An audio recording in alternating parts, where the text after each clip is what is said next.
Dan tiba-tiba ada suara seperti perempuan yang tertawa di kejauhan. Sangat menakutkan. Rahmat pun seperti bermandikan peluh di seluruh badannya.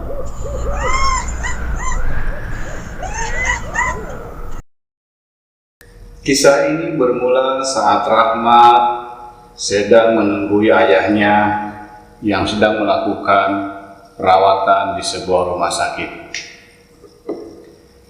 Ayahnya Rahmat menempati kamar dengan nomor 108.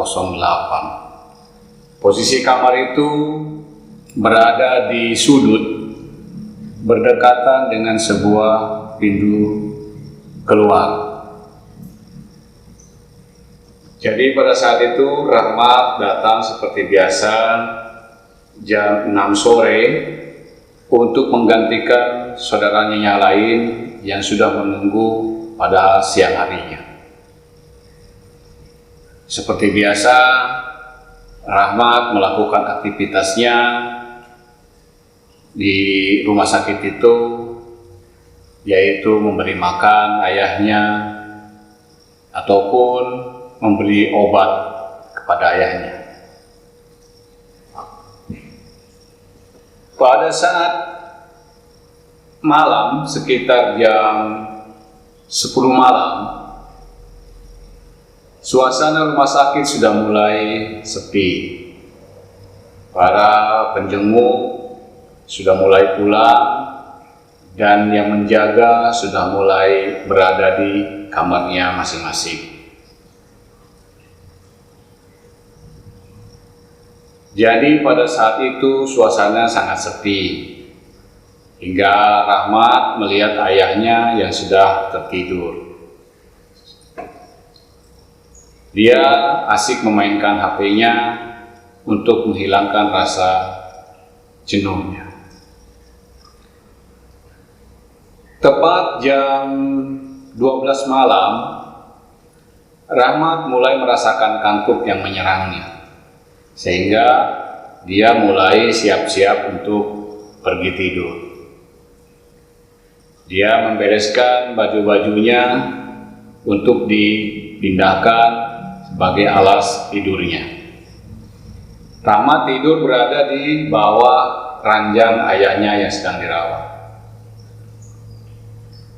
Namun, pada saat Rahmat mulai hampir terlelap, dia merasakan ada angin yang berhembus sangat kencang.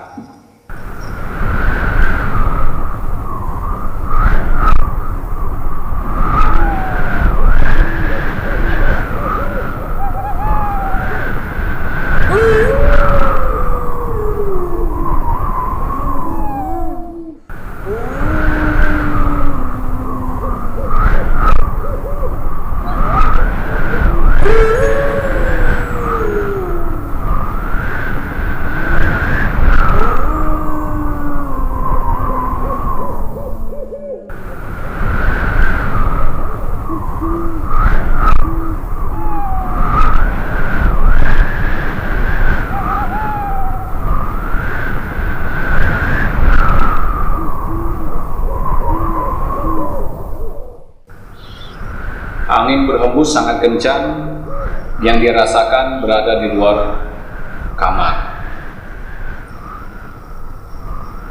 Terdengar juga suara lolongan anjing di kejauhan. Rahmat pun mendengar suara burung hantu di sekitar rumah sakit itu.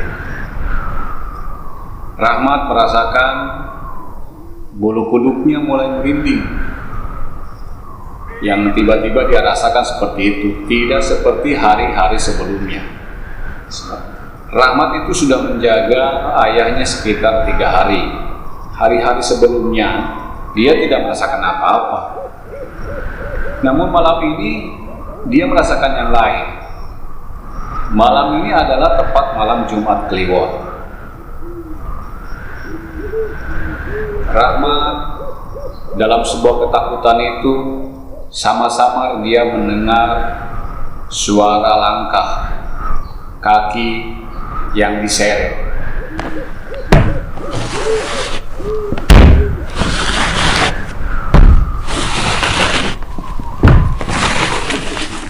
Suara langkah kaki itu adalah langkah kaki yang diseret kakinya sebelahnya. Suara itu semakin dekat menuju ke arah kamarnya. Hingga tepat di depan kamarnya, suara langkah itu terhenti. Kemudian, tidak lama kemudian, suara langkah itu kembali jalan menjauhi dari kamar itu. Rahmat yang penasaran dengan siapa yang jalan itu, dia mencoba bangun, menghilangkan rasa takutnya. Pelan-pelan dia berdiri untuk menuju pintu kamar.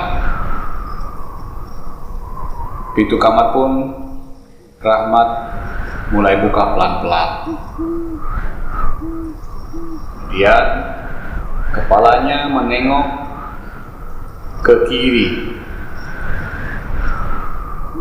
Di sana dia melihat sesosok tubuh seorang dokter. Kenapa dikatakan seorang dokter? Karena Rahmat melihat orang itu berpakaian seperti dokter, pakaian putih-putih, kemudian di lehernya terkalung stetoskop. Jadi Rahmat berpikiran bahwa dia adalah dokter. Cuma yang anehnya bagi Rahmat, dokter itu berjalan sambil menyeret kakinya yang sebelah kanan.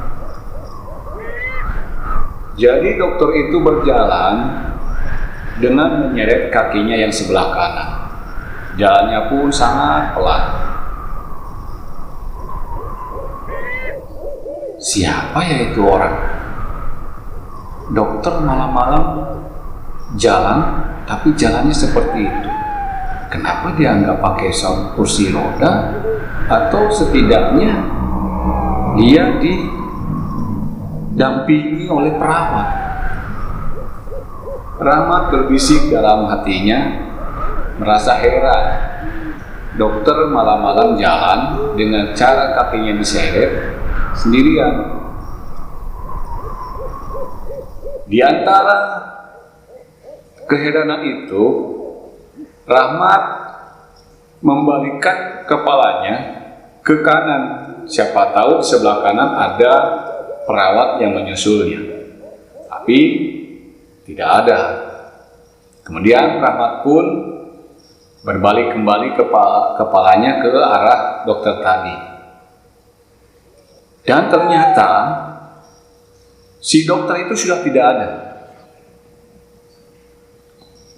Dia sudah menghilang. Rahmat terus memperhatikan lagi dengan seksama kemana arah dokter itu menghilang. Karena yang dia herankan, koridor rumah sakit itu lurus dan masih jauh untuk belokan. Jadi yang ada di sebelah kiri dan kanannya itu hanya taman, dan taman itu kelihatan tidak ada penghalang. Jadi kalaupun dokter itu melangkah ke taman, pasti akan kelihatan. Tapi ini tidak ada. Tiba-tiba angin pun berhembus dengan kencang lagi. Suara golongan anjing pun tambah terdengar keras, disambut dengan suara burung hantu yang terus berbunyi seolah-olah menandakan bahwa malam itu adalah malam yang sangat menakutkan. Rahmat saking takutnya dia kemudian menutup pintu dan menuju kembali ke tempatnya.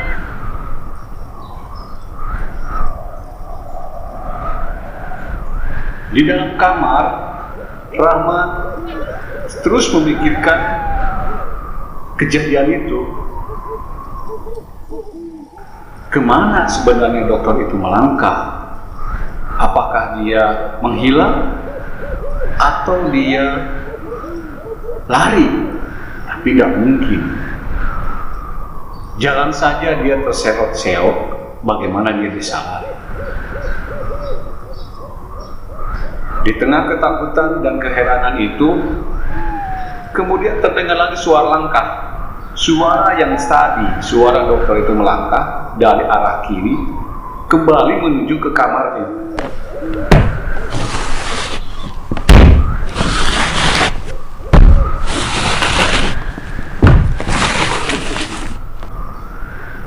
Pelan suara langkah itu terdengar sangat jelas. Langkah kaki yang diseret. Suara angin semakin kencang, suara semakin kencang, dan suara-suara burung pun semakin jelas di pendengarannya. Langkah kaki itu semakin dekat menuju kamarnya. Pada saat pas di depan kamarnya, suara langkah kaki itu berhenti. Rahmat semakin ketakutan. Rahmat semakin mempertajam pendengarannya, dan dia pun mendengar suara seperti orang yang sedang kecapean, dengus napas yang berat.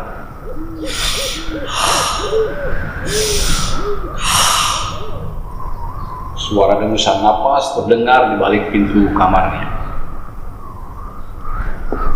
Rahmat menggigil ketakutan. Kenapa? Siapa yang menutup pintu kamarnya? Apakah dokter itu?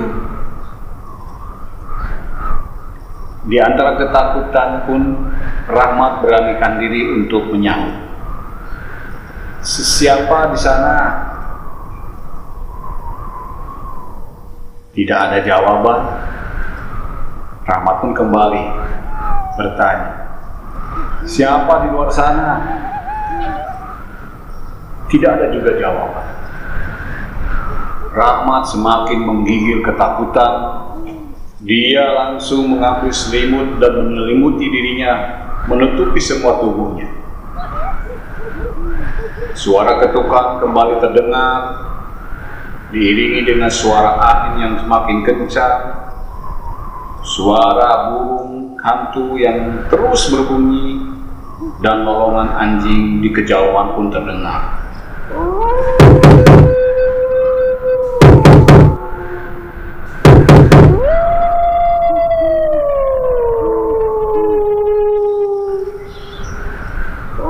Dan tiba-tiba ada suara seperti perempuan yang tertawa di kejauhan. Sangat menakutkan.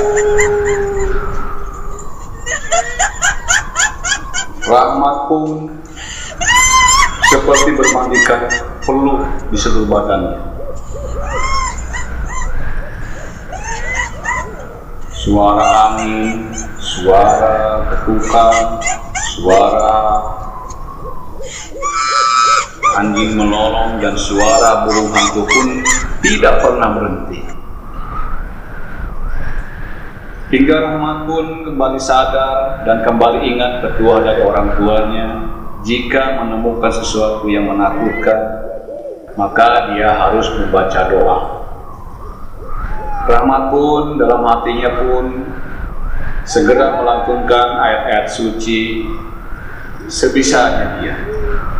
Yang anehnya, surat yang dia hafal betul saat biasa, tiba-tiba dia lupa. Dia salah terus melantunkan lafaz itu dan dia juga lupa.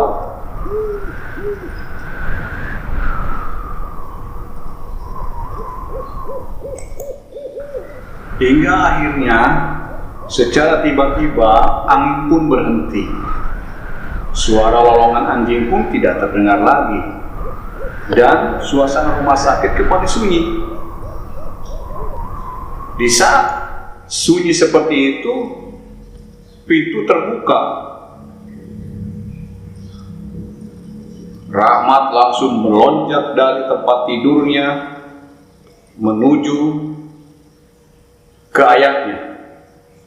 Namun, saat dia akan memeluk ayahnya saking takutnya, tiba-tiba terdengar suara suster. Pak, jangan diganggu yang lagi tidur Pak ya. Bapak di bawah aja tidurnya. Rahmat pun terdiam. Dia menoleh ke belakang, ya ternyata di sana sudah ada suster. 2 orang suster. Di tertulis namanya Sri dan namanya Tuti. Suster yang bernama Sri kemudian melangkah mendekati ranjang ayahnya. Maaf Pak Rahmat, saya mau memberikan lagi air cairan infusnya ya, karena ini mau habis. Rahmat yang keringatnya masih basah pun hanya melongo melihat suster. Suster yang keheranan pun tidak memperdulikannya. Dia langsung mengganti cairan infus untuk ayahnya Rahmat. Setelah selesai melakukan penggantian cairan infus itu, suster pun hendak mau permisi. Baik Pak Rahmat, sayanya sudah saya ganti ya. Saya permisi untuk kembali lagi. Tolong Pak Rahmat tidurnya di bawah ya, jangan mengganggu bapaknya yang sedang istirahat. Ketika Suster Sri dan Tuti mau melangkah keluar, Rahmat memberanikan diri untuk bertanya, maaf Suster, boleh saya bertanya? Suster yang hendak keluar berbalik. Kemudian dia menatap Rahmat dan bertanya. Oh iya Pak Rahmat, silakan Pak, Bapak mau tanya apa? Rahmat membasuh tangan ke badannya atau wajahnya dengan bajunya yang berkeringat. Kemudian dia bertanya, Suster, apakah di sini ada dokter atau perawat yang kakinya pincang? Suster pun terdiam. Dia kembali bertanya sama Rahmat. Pincang bagaimana Pak ya? Kami di sini, suster dan dokter ini semuanya normal-normal Pak. Tidak ada yang pincang. Yang Pak Rahmat maksud siapa ya? Suster itu berbalik bertanya sama Rahmat. Rahmat pun kemudian berbicara lagi. Begini Suster, tadi saya dengar di luar ada yang jalan dengan cara kakinya terseret. Kemudian saya melihat keluar dan ternyata di luar itu ada seseorang yang berpakaian dokter. Dia sedang berjalan pelan dengan kakinya diseret. Tapi yang anehnya Suster, waktu saya menengok ke sebelahnya lagi dan saya menengoknya ulang, dokter itu sudah tidak ada. Sri dan Tuti yang mendengar itu langsung menutup mulutnya dan kelihatan dia agak gemetar. Napasnya mulai berat. Kemudian dia bertanya lagi, Pak Rahmat melihat dia. Rahmat pun heran. Maksudnya suster, dia siapa dokter? Iya, maksud saya, apakah Pak Rahmat melihat dokter itu? Rahmat pun menatap. Suster, iya suster, saya lihat. Makanya saya tanya suster, suster kenal dengan dokter itu atau perawat itu? Suster tidak menjawab, dia bertatapan dengan Tuti dan kemudian dia melangkah mundur dari pintu sambil berpegangan tangan. Rahmat yang melihat itu heran dan dia juga jadi takut. Suster, coba suster tahu jawabannya apa suster? Dokter siapa itu? Suster tidak menjawab. Dia langsung mengambil handphonenya dari sakunya. Kemudian dia menelpon seseorang agar datang ke tempatnya. Suasana kembali sunyi setelah suster itu menyimpan kembali HP-nya. Tidak lama kemudian muncullah dua perawat laki-laki. Perawat itu langsung bertanya sama Sri, "Sri, kami itu kelewatan. Kenapa kau panggil-panggil saya mau dijemput segala? Ini kan rumah sakit, dekatnya lagi dari sini." Sri yang melihat itu langsung mengambil tangannya perawat laki-laki itu yang di name tag-nya bernama Agus. Gus, sini dulu, sini sebentar. Agus yang ditarik tangannya pun terheran. "Ada apa, Sri?" Sri kemudian menatap Rahmat dan dia bertanya lagi ke Agus. Gus, ini Pak Rahmat tadi melihat dia. "Dia siapa, Sri, yang kamu maksud?" Agus bertanya kembali ke Sri. Ini loh Gus, tadi Pak Rahmat katanya dia melihat Dokter Pedro. Agus terhenyak. Dia menatap Rahmat, kemudian bertanya, "Betul kita lihat tadi itu Pak Rahmat?"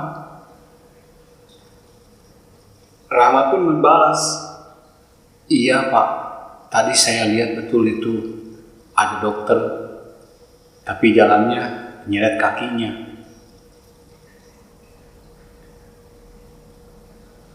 Agus mangut-mangut. Kemudian dia berkata, "Sudah lama sebenarnya itu kejadian, dan saya pun tidak pernah itu melihat Dokter Pedro. Baru kali ini Pak, ada yang melihat Dokter Pedro." Rahmat pun diam sesaat. Kemudian dia bertanya lagi, "Memangnya ada apa dengan Dokter Pedro, Pak?" "Jadi begini, Pak Rahmat. Dulu, sebelum saya kerja di sini, menurut cerita dari teman-teman senior saya di sini, ada seorang dokter bernama Pak Pedro. Dokter Pedro itu orangnya sangat loyal terhadap rumah sakit ini. Dia bekerja di sini sejak rumah sakit ini berdiri. Namun ada satu kejadian, Pak Rahmat. Dia meninggal tertabrak oleh mobil pasiennya yang mundur. Kakinya remuk dan dia meninggal di tempat. Jadi sejak saat itu, menurut cerita, dia sering datang ke rumah sakit ini dengan menyeret kakinya setiap malam Jumat.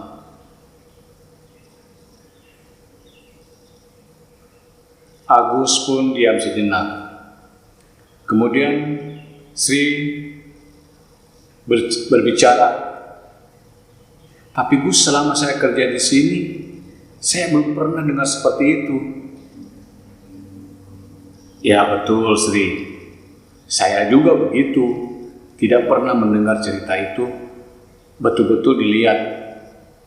Baru saat ini baru saya dengar dan lihat itu dari Bapak sendiri."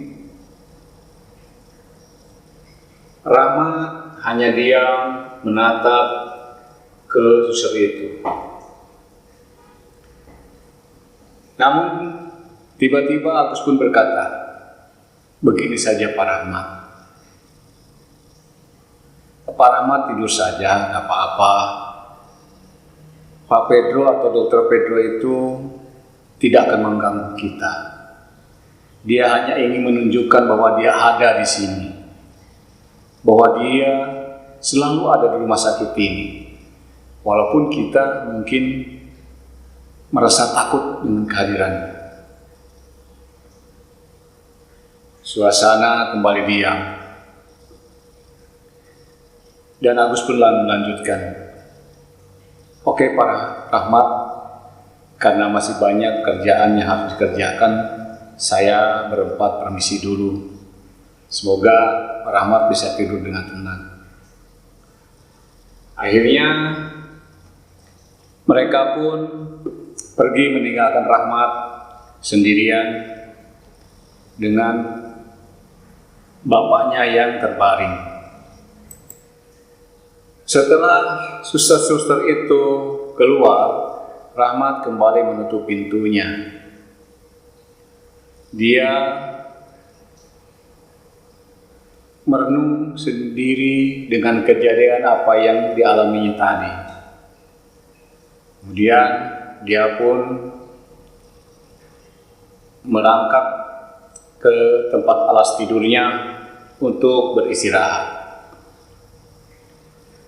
Namun ketika dia hampir saja tertidur, kembali suara angin terdengar.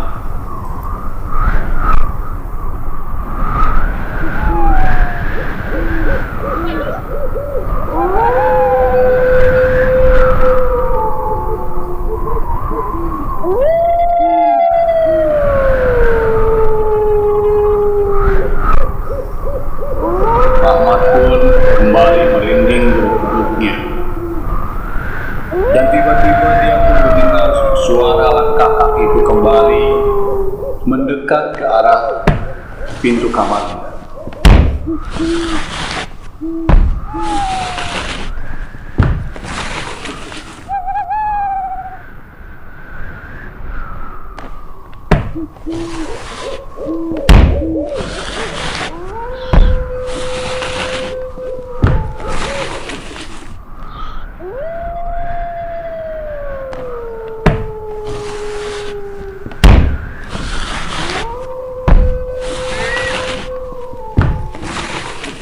Suara langkah itu semakin mendekat dan dia berhenti tepat di depan kamarnya Rahmat. Kembali suara ketukan terdengar di pintu kamar Rahmat.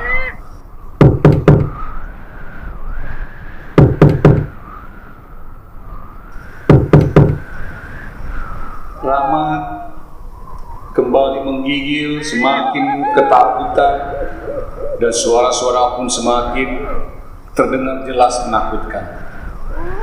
Hingga akhirnya tanpa sadar dan dengan keberanian penuh, Rahmat pun berbicara. "Pak Pedro, Dokter Pedro, saya tahu dokter hadir. Saya harap dokter silakan tinggalkan kamar ini, jangan ganggu saya. biarkan saya beristirahat dengan tenang. Semoga dokter juga diberikan ketentraman di alam sana. Saya mohon Dr. Pedro, tinggalkan tempat ini, jangan ganggu saya. Setelah selesai bicara begitu, seolah-olah orang di luar sana itu mendengar. Kemudian terdengar suara langkah kaki yang terseret menjauh dari kamar itu, pelan-pelan menghilang. Suara angin pun menghilang, suara lolongan anjing, suara bunda, suara-suara yang menakutkan pun kembali hilang, berganti kini dengan kesunyian. Kamar kembali hening seperti sedia kala. Rahmat merasa bersyukur, kemudian dia pun kembali berbaring, melanjutkan tidurnya. Demikianlah cerita ini berakhir dengan Rahmat tertidur pulas. Namun, banyak kabar dengar, konon sering juga kejadian seperti yang dialami Rahmat pun dialami oleh orang-orang lain dalam waktu-waktu tertentu.